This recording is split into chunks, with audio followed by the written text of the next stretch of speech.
అందరికీ నమస్తే అండి. పరిపాలన అంటే ఖచ్చితంగా కేవలం మంత్రులతో క్యాబినెట్ సమావేశాలు లేదంటే వెళ్ళి బటన్లు నొక్కడాలో మాత్రమే కాదు.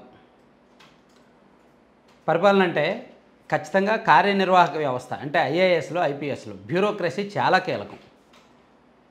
వీలైతే ప్రతి నెల లేదా 3 నెలలకు ఒకసారి కనీసం బ్యూరోక్రసీ అధికారులతో జిల్లాల వారీగా ఆ జిల్లాలో ఏం జరుగుతోంది అనేది కలెక్టర్లతో సమీక్షించాలి. ఆ జిల్లాల్లో శాంతి భద్రతలు ఎలా ఉన్నాయి అనేది ఎస్పీలతో సమీక్షించాలి. వాళ్ళ దగ్గర నుంచి గ్రౌండ్ లెవెల్ రియాలిటీ తెప్పించుకోవాలి. ప్రజాప్రతినిధులకు అంటే ఎమ్మెల్యేలకు, బ్యూరోక్రసీ అధికారులకు మధ్య కోఆర్డినేషన్ ఎలా ఉంది అనేది చూడాలి. వీళ్ళు పెట్టిన ప్రపోజల్స్ వాళ్ళు ఎంతమేరకు యాక్సెప్ట్ చేస్తున్నారు అనేది మొత్తం చూసుకోవాలి. సో ఎందుకంటే ప్రభుత్వం తీసుకునే ప్రతి నిర్ణయాన్ని కూడా క్షేత్రస్థాయిలో అమలు చేయాల్సిన బాధ్యత వాళ్ళదే. సో అందుకే ఈరోజు చంద్రబాబు గత 5 ఏళ్లలో చూసుకుంటే కలెక్టర్ల మీటింగ్ పెద్దగా జరగల. నాకు తెలిసి గత 5 ఏళ్లలో కలెక్టర్ల మీటింగ్ ఒక 4-5 సార్లు జరిగిందేమో. ఫస్ట్ ఆయన సీఎంగా బాధ్యతలు చేపట్టిన 2వ రోజున పెట్టారు జగన్మోహన్ రెడ్డి గారు. ఆ తర్వాత అప్పుడప్పుడు పెట్టారు. ఓవరాల్గా 4 సార్లు జరుగుంటుంది. సో ఇప్పుడు మాత్రం చంద్రబాబు గారు ప్రతి 3 నెలలకు ఒకసారి కలెక్టర్ల మీటింగ్ ఖచ్చితంగా పెడతానని చెప్పారు. ఉండాలి, నిర్వహించాలి, చాలా ఇంపార్టెంట్. అలాగే ఈరోజు జరిగిన కలెక్టర్ల మీటింగ్లో కూడా ఆయన కొన్ని ప్రూఫ్స్తో సహా ఎక్స్ప్లెయిన్ చేశారు. గత 5 సంవత్సరాల్లో రాష్ట్రం ఏ విధంగా నష్టపోయింది అనేది చాలా క్లియర్గా చెప్పారు. సో దాన్ని ఎలా సరిదిద్దాలి, ప్రభుత్వం టార్గెట్ ఏంటి, ఏ రంగాల్లో ప్రయారిటీ ఉంది, దీనిలో కలెక్టర్ల బాధ్యత ఏంటి, ఎస్పీల బాధ్యత ఏంటి అనేది పవన్ కళ్యాణ్ గారు అండ్ చంద్రబాబు గారు ఇద్దరు కూడా కలెక్టర్లకు చాలా స్పష్టంగా చెప్పారనమాట.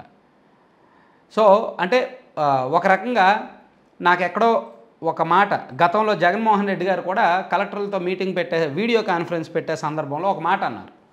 ఈనాడులో, ఆంధ్రజ్యోతిలో వచ్చే వార్తలను మీరు ఖండించండి ప్రెస్ మీట్ పెట్టి అన్నారు. అది నాకు బాగా గుర్తుంది.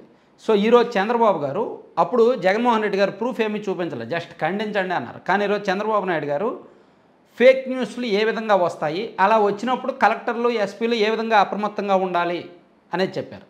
సాక్షిలో నిన్న ఒక ఫేక్ న్యూస్ వచ్చింది. ఒక ఎస్ఐ కాలర్ని తెలుగుదేశం పార్టీ కార్యకర్త పట్టుకున్నాడని చెప్పి ఒక ఫేక్ న్యూస్ సాక్షిలో ప్రచురించారు. సో దాన్ని చూపించి యాక్చువల్లీ వీడియో ఇది, అక్కడ జరిగిన సంఘటన ఇది, కానీ సాక్షిలో వచ్చిన ఫోటో ఇది.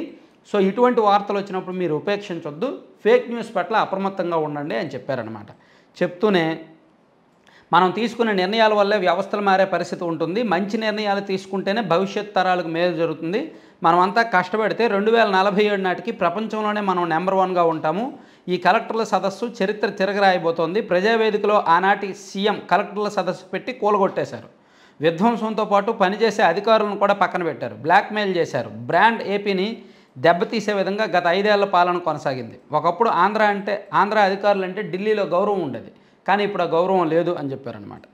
అలాగే ఒక కీలకమైన నిర్ణయం తీసుకున్నారు. ప్రతీ నెల 1వ తేదీన పేదల సేవలో పేదరిక నిర్మూలనకు ఎన్డీఏ కూటమి ప్రభుత్వం అధిక ప్రాధాన్యత ఇస్తోందని సీఎం చంద్రబాబు పేర్కొన్నారు. ప్రతీ నెల 1వ తేదీన పేదల సేవలో అనే కార్యక్రమం ద్వారా అధికారులు పాల్గొని ప్రజలతో మమేకం కావాలని దిశానిర్దేశం చేశారు. పేదరిక నిర్మూలనకు వినూత్న ఆలోచనలతో కలెక్టర్లు ముందుకు రావాలని చెప్పారు. పార్టీ ఆఫీస్కు వెళ్ళేటప్పుడు పెద్ద ఎత్తున ప్రజల నుంచి ఫిర్యాదులు అందుతున్నాయని, 5,000 ఫిర్యాదుల్లో సగం భూ సమస్యలే ఉన్నాయని చెప్పుకొచ్చారు.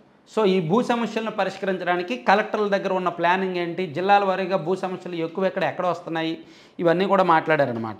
అలాగే ఇసుకలో అవినీతి ఉంటే ఊరుకోవద్దు, ఈవెన్ మా పార్టీ ప్రజాప్రతినిధులు ఉన్నా సరే మీరు ఊరుకోవద్దు, అవినీతిని ఏమాత్రం ఉపేక్షించొద్దు అని చెప్పారు. ఇదే సమయంలో ఆయన పవన్ కళ్యాణ్ గారు కూడా, డిప్యూటీ సీఎం పవన్ కళ్యాణ్ గారు కూడా కొన్ని కీలకమైన సమస్యలు చేశారు, కొన్ని కీలకమైన అంశాలను ప్రస్తావించారు.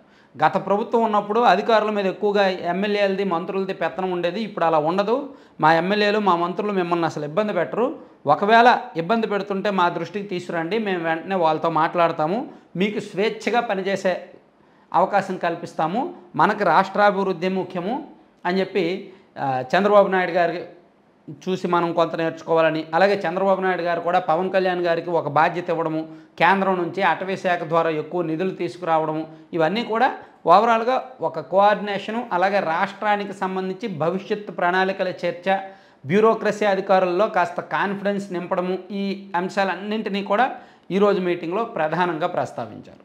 సో పవన్ కళ్యాణ్ గారు మాట్లాడిన కొన్ని అంశాలు కూడా కీలకంగా మారాయన్నమాట. సో ఈరోజు కలెక్టర్ల మీటింగు గతం కంటే భిన్నంగా జరిగింది. అలాగే ప్రతి 3 నెలలకు ఒకసారి కూడా మీటింగ్ పెడతానని చెప్పడం ఒక రకంగా మంచి సాంప్రదాయమే.